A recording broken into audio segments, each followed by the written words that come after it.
കേരളത്തെ ബാധിച്ച മഹാപ്രളയത്തിന് ശേഷം നാമെല്ലാം ഏറെ ഭയന്നത് പകർച്ചവ്യാധികളുടെ വ്യാപനമാണ്. വൻതോതിൽ പകർച്ചവ്യാധികൾ വ്യാപിക്കുകയും ജനങ്ങൾ കൂട്ടത്തോടെ മരിച്ചു പോകാൻ ഇടയാവുകയും ചെയ്യുമെന്ന ഭയം നമുക്കുണ്ടായിരുന്നു.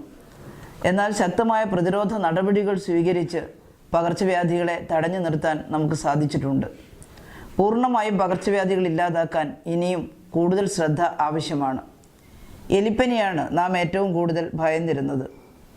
എന്നാൽ എലിപ്പനിയെ പ്രതിരോധിക്കാനുള്ള ഡോക്സിസൈക്ലിൻ പ്രൊഫിലാക്സിസ് നന്നായിട്ട് വിതരണം ചെയ്യുകയും ആളുകളോടത് ഉപയോഗിക്കാനുള്ള പ്രചരണം നടത്തുകയും ചെയ്തതിൻ്റെ ഫലം കണ്ടു തുടങ്ങിയിട്ടുണ്ട്.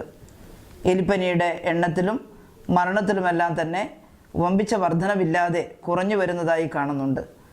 പക്ഷെ നമുക്കിനിയും 2-3 ആഴ്ചകൾ കൂടി ഈ കാര്യങ്ങൾ ശ്രദ്ധിക്കേണ്ടതുണ്ട്.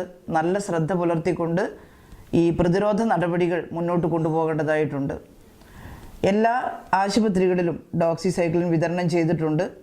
അത് എലിപ്പനിയുടെ സാഹചര്യമുള്ള മലിനജലവുമായി സമ്പർക്കത്തിൽ വരുന്ന എല്ലാവരും കഴിക്കുന്നുവെന്ന് ഉറപ്പുവരുത്തണം. എലിപ്പനിയുടെ ലക്ഷണങ്ങൾ കണ്ടാൽ അത് എലിപ്പനി സംശയമായിട്ട് പട്ടികയിൽപ്പെടുത്തിക്കൊണ്ട് അവർക്കാവശ്യമായ ചികിത്സ നൽകണമെന്ന് നിർദ്ദേശിച്ചിട്ടുണ്ട്. നേരിയ ലക്ഷണങ്ങൾ കണ്ടാൽ പോലും വളരെ പെട്ടെന്ന് ചികിത്സ നൽകുക.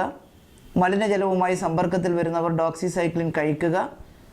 ആരോഗ്യവകുപ്പിൻ്റെ നിർദ്ദേശങ്ങളുമായി പൂർണ്ണമായിട്ട് സഹകരിച്ചാൽ നമുക്ക് എലിപ്പനിയെ മാറ്റി നിർത്താൻ സാധിക്കും. എലിപ്പനി മരണങ്ങൾ ഒഴിവാക്കാൻ സാധിക്കും. പ്രളയത്തിൻ്റെ ബാക്കിപത്രമായിട്ട് വരുന്ന മറ്റ് ജലജന്യ രോഗങ്ങളെയും നാം കാണേണ്ടതായിട്ടുണ്ട്. മഞ്ഞപ്പിത്തം, കോളറ തുടങ്ങിയ രോഗങ്ങൾ പടർന്നു പിടിക്കാൻ സാധ്യതയുണ്ട്.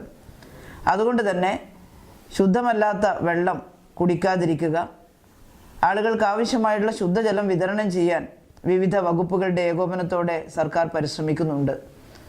വീടുകളിലെ കിണറുകളും മറ്റും ക്ലോറിനേഷൻ നടത്തി ശുദ്ധമാക്കി മാറ്റാൻ ശ്രമിക്കണം.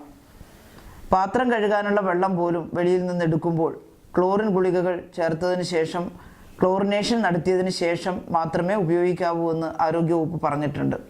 അതിനാവശ്യമായ ക്ലോറിൻ ടാബ്ലറ്റും ബ്ലീച്ചിങ് പൗഡറും എല്ലാം തന്നെ നന്നായിട്ട് വിതരണം ചെയ്തിട്ടുണ്ട്. അത് പൂർണ്ണമായിട്ടും ഉപയോഗപ്പെടുത്താൻ ശ്രമിക്കണം. പ്രളയം അവസാനിക്കുമ്പോൾ കണ്ടുവരുന്ന മറ്റൊരു പകർച്ചവ്യാധിയാണ് കൊതുകുജന്യ രോഗങ്ങൾ. ഡെങ്കി ഫീവർ അടക്കം വരാനുള്ള സാധ്യതകൾ തെളിഞ്ഞു കാണുന്നു. മലിനജലത്തിലും ശുദ്ധജലത്തിലുമെല്ലാം മുട്ടയിട്ട് പെരുകുന്ന ഈഡിസ് ഈജിപ്തി വളരെ വ്യാപകമായിട്ട് വരാനുള്ള സാധ്യത മുൻകൂട്ടി കാണണം. അതുകൊണ്ട് തന്നെ കൊതുകിൻ്റെ ഉറവിട നശീകരണത്തിന് എല്ലാവരും മുൻകൈ എടുക്കണം. നേരത്തെ പ്രഖ്യാപിച്ച ആരോഗ്യ ജാഗ്രതാ ക്യാമ്പയിൻ്റെ ഭാഗമായി നാം വൻതോതിൽ കൊതുക് നശീകരണം നടത്തിയതാണ്. അതുകൊണ്ട് ഈ വർഷം ഡെങ്കിപ്പനി വളരെ കുറവായിരുന്നുവെന്ന് കാണാൻ കഴിയുന്നു. എന്നാൽ വരാനിരിക്കുന്ന സാഹചര്യം കണക്കിലെടുത്ത് ആ കൊതുക് നശീകരണ പ്രക്രിയ വീണ്ടും ശക്തമായിട്ട് പുനരാരംഭിക്കണം. ഓരോ വ്യക്തിയും കൊതുക് നശീകരണത്തിന് ഉള്ള ഉത്തരവാദിത്തം ഏറ്റെടുത്തുകൊണ്ട് അവനവൻ്റെ വീട്ടിലും പരിസര പ്രദേശത്തും നാട്ടിലാകെയുമുള്ള കൊതുക് നശീകരണത്തിന് നേതൃത്വം കൊടുക്കണം. നാം കൂട്ടായി പരിശ്രമിച്ചാൽ നമുക്ക് കൊതുകുജന്യ രോഗങ്ങളെ പൂർണ്ണമായിട്ടും അകറ്റി നിർത്താൻ സാധിക്കും. ആരോഗ്യവകുപ്പിൻ്റെ ഈ നിർദ്ദേശങ്ങളെല്ലാം പാലിച്ചുകൊണ്ട് നമുക്ക് മുന്നോട്ട് പോകാം. പകർച്ചവ്യാധി പ്രതിരോധ നടപടികൾക്ക് വലിയ മുന്നൊരുക്കമാണ് ആരോഗ്യവകുപ്പ് നടത്തിയത്. 24 മണിക്കൂറും പ്രവർത്തിക്കുന്ന കൺട്രോൾ റൂം കഴിഞ്ഞ 18-ാം തീയതി മുതൽ തിരുവനന്തപുരത്ത് ഹെൽത്ത് ഡയറക്ടറുടെ ഓഫീസിൽ പ്രവർത്തിച്ചു വരികയാണ്.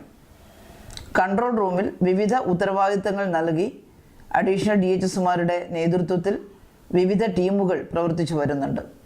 കൺട്രോൾ റൂമിനോടൊപ്പം ഒരു കോൾ സെൻറ്റർ കൂടി പ്രവർത്തിക്കുന്നു. സംസ്ഥാനത്തിൻ്റെ ഏതെങ്കിലും ഭാഗത്തിൽ മരുന്നിന് ക്ഷാമം നേരിടുകയോ ഏതെങ്കിലും തരത്തിലുള്ള ആരോഗ്യ പ്രശ്നങ്ങളിൽ ആരോഗ്യവകുപ്പ് ശ്രദ്ധിക്കേണ്ടതായ കാര്യങ്ങളോ ഉണ്ടെങ്കിൽ കൺട്രോൾ റൂമിൽ വിളിച്ച് വിവരം അറിയിച്ചാൽ അപ്പോൾ നമുക്ക് പരിഹരിക്കാൻ സാധിക്കും. രോഗപ്രതിരോധ നടപടികളും ശുചീകരണ നടപടികളും അതുപോലെ തന്നെ മറ്റേതെങ്കിലും തരത്തിലുള്ള രോഗം പൊട്ടിപ്പുറപ്പെടുന്ന രീതിയും ഉണ്ടെങ്കിൽ അടിയന്തരമായി കൺട്രോൾ റൂമുമായിട്ട് ബന്ധപ്പെടുക.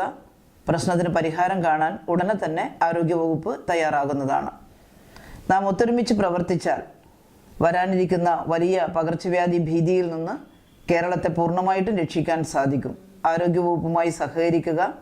എല്ലാവരും പകർച്ചവ്യാധി നിയന്ത്രണ പ്രവർത്തനങ്ങളിൽ പങ്കെടുക്കുക. നമുക്ക് കേരളത്തെ പകർച്ചവ്യാധികളിൽ നിന്ന് രക്ഷിക്കാം. സർക്കാർ ഒപ്പമുണ്ട്.